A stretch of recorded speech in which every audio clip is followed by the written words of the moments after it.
طبيعي جدا لما بيجي اتنين مثلا زوجين بينهم خلافات احنا بنبتدي نتكلم عشان نعرف ايه سبب الخلاف، وعلشان نعرف شكوتهم ايه من بعض، وعلشان نبتدي نحدد الشكاوى دي علشان نحلها.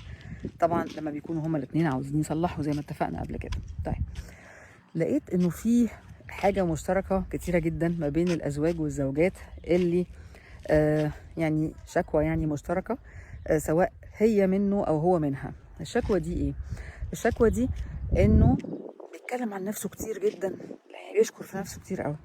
طب وهي كمان يعني احيانا تبقى الشكوى منها هي ان هي طول الوقت تشكر في نفسها، وطول الوقت تقول ده انا ميزاتي كذا، ده انا مش عارف ايه كذا، ده انا ما مش عارف ايه كذا.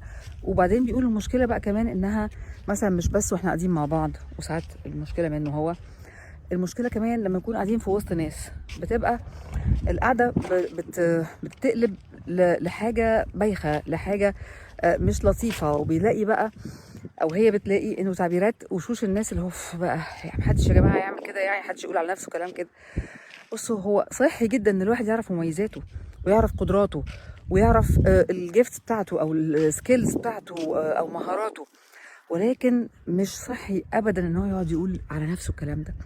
هي هتبان على تصرفاته فيسيب الناس تقول عليه. وكمان صحي ان الواحد يعرف عيوبه عشان يتداركها، ودي من اكبر